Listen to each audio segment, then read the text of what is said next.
Basically, as I said, pretty much the same reasons as last time. I'm just not the type of person to give up. I believe God has a plan for me. I believe that our country is on the wrong track. And I believe that I need to get in there and do something about it instead of just yelling at the TV, which isn't going to do anything. Yeah. I mean, I was sitting at home today watching that president of ours talk about gun control. You know, I mean, it's like Nazi Germany all over again. You know, I can just see gun confiscation coming down the pike with him. You know, Right, and he's trying to justify it by all these crimes.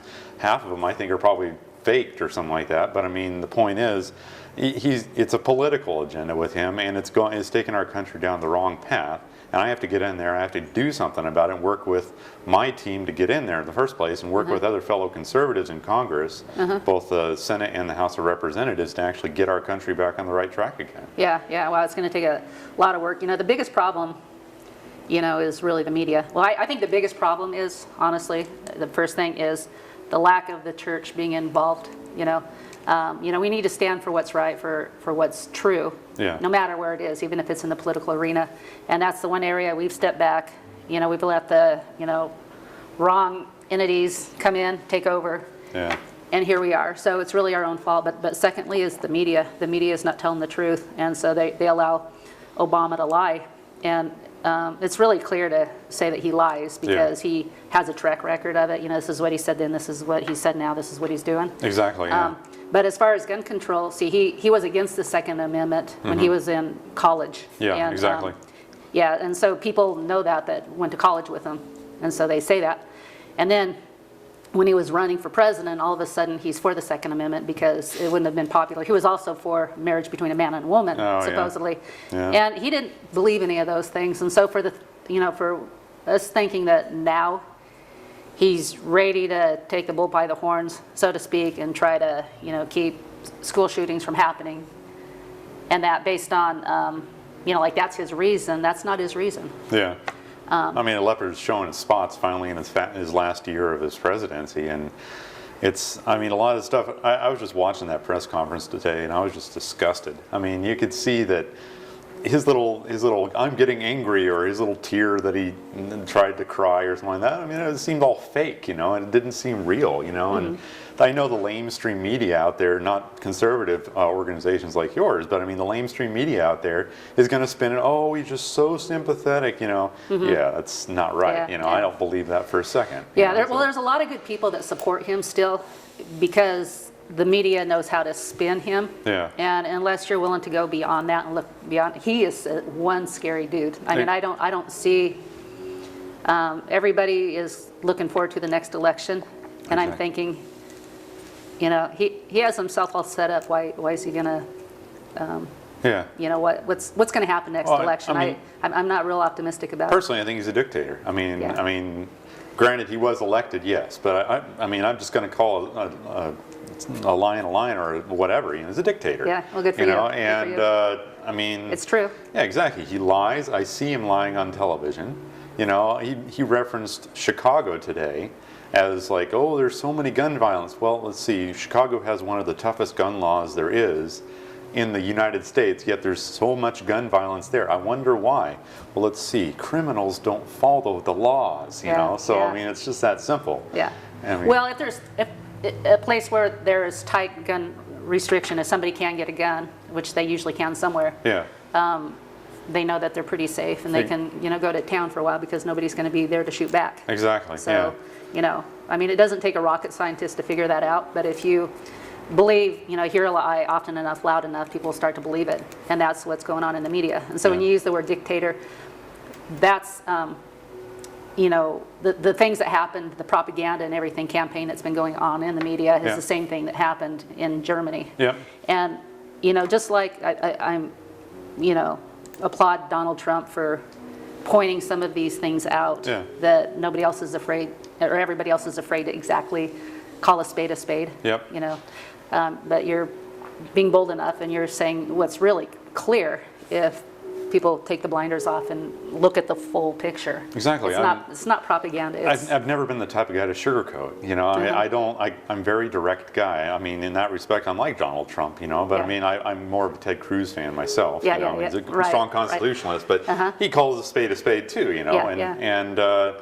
I see what that president, I refuse to say the guy's name, but I mean, I see what the president is doing in there, and he's he's saying, oh, I have to go around Congress. No, you need to read your Constitution and actually follow it for once, So, I mean...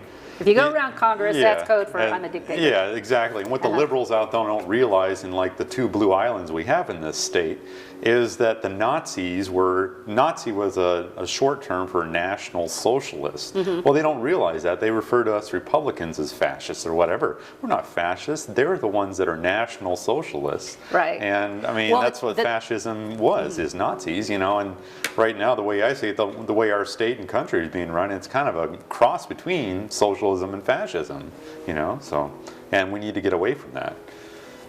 Yep, we sure do. I'm a Ted Cruz fan too. Yeah. What I really appreciate about Donald Trump is he has enough money. He's not tied into anything, and he just had the guts to go and say it. So exactly. He's kind of the tip of the spear that's able to do it. And then anybody who wants to kind of like Ted Cruz and say, yep, he's, It opens the door. Well, he calls it as he sees it, is basically what it is. I mean, he can't be bought. Trump can't be bought because he's a billionaire. Yeah, So. And a lot of people see what's going on too, and they're the ones that are supporting him. And a lot of those people too are also supporting Ted Cruz, which is, where I am. But I'm so glad to have anybody out there that is boldly speaking the truth. I'd like to see a ticket. I mean, if one of the 2 of them makes it, gets nominated, I'd like to see them take the other one as a vice president. Flip flop, so, exactly. Vice president, yeah. But I have a Ted Cruz bumper sticker on my car and just re-up my NRA membership. So all right. I've been following that, and I get emails from Ted Cruz about 2 or 3 times a day now that I bought $5 bumper stickers. So, but I'm a supporter though. So, but Ted Cruz is a great guy. I've contacted his campaign. We're going to try to get him here to Oregon. Oh, are you? And we're going to try to get some other presidential candidates here to Oregon too. My team and I are working on that, and we've contacted NRSC, National Republican Senatorial Committee. We've contacted a lot of the other presidential campaigns. I know a member of my team is actually doing some work for the Chris Christie campaign too, so we may have an in there. But we got some good things coming down the pike in the next 5 months, and I think it's going to be great, and we need to run against Wyden. I know Wyden is doing town halls throughout Oregon now, and I was thinking about going to those, but I think it would be kind of too obvious on what I was doing in terms of intelligence gathering at his town halls. But I don't know. I mean, you never know. I mean, he's doing them all this week, but I mean, we definitely need to take down Wyden, and Wyden's been in there for 35 years. He's a career politician. He voted against things that aren't he voted for things that aren't conservative, basically. He voted for the Iran deal, which is going to put our nation's security at risk. He voted, there was Senate Amendment 139, I believe it was, a few years back. It's the same thing that Merkley voted, which was regarding the UN Small Arms Treaty. Senate Amendment 139 was basically to stop the UN from implementing it. He voted against that, so he basically was voting for the UN control of our small arms. And now you see that Kerry has gone out there and basically signed off on it, even though it hasn't been ratified by the Senate. That's blatantly illegal behavior right there of this administration, and there's no accountability whatsoever. Yeah. Do you have any idea why Senator Wyden would do that? Or some of the, I know why Obama would do that. Yeah. But some of these people, they don't seem, they're very liberal, but they don't seem like they would toe the line of the United Nations. Yeah, it's an agenda is what it is, a liberal agenda, and it's about world control, whatever you want to call Agenda it. 21, yeah, we're Agenda 30. Which is exactly what's happening in Eastern Oregon over there in Burns right now.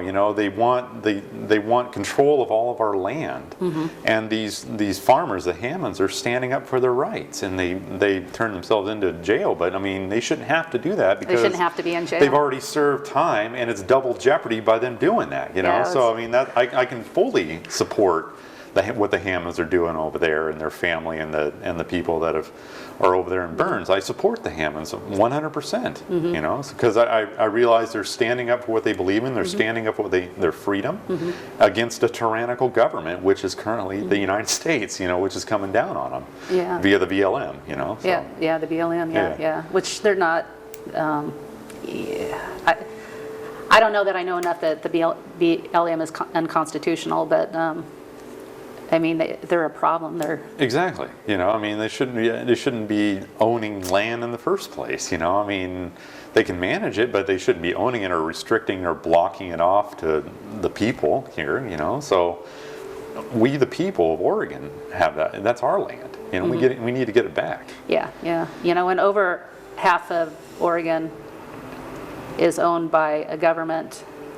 We don't have the freedoms we need to have. Exactly, exactly. I mean, our country was founded upon freedom, and over the years, our freedoms have been whittled away, and we need to start fighting back. I mean, the way I see things, you can either be a victim or you can fight back. I'm certainly not a victim. I'm going to stand up there and I'm going to fight back, and I don't back down either.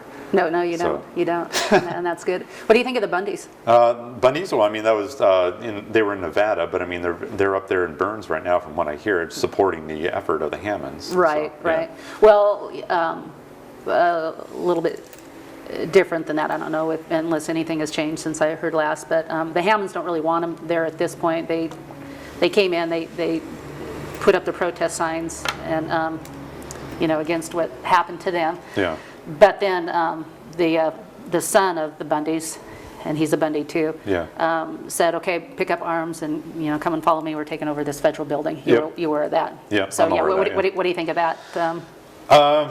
I'd probably have to read more into it, but I mean, I definitely support the Hammonds in what they were doing. I mean, I don't think they should be tried for what's basically double jeopardy. You know, they were trying to, from what my understanding is, they were trying to manage their own land by doing a burn and not being a terrorist or anything like that. You know, not. And they're being called terrorists. Exactly. And that's ridiculous. Exactly. Yet they won't call the Muslim terrorist attack around our states. Oh yeah, and the Fort Hood thing was just workplace violence. I mean, that's just total. You know, when we have a government that does that,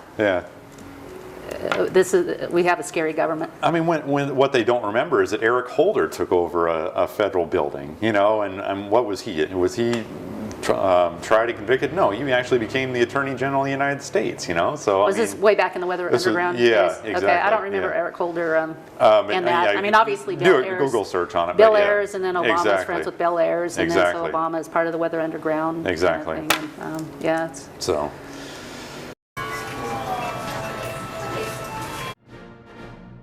There aren't too many outlets where you can hear in-depth spiritual issues alongside conservative politics, where we can make a difference to those around us and our country. It's brought to you at a cost that's worthwhile, yet I'd like to do more. On 11thhourpolitics.com, you can buy books and videos that will advance this cause. There's delicious chanterelle tea containing vitamin D, proven to dispel depression.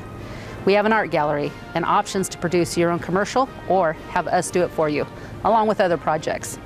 It's only through a co-op that things get accomplished. I hope you will join me in this mission.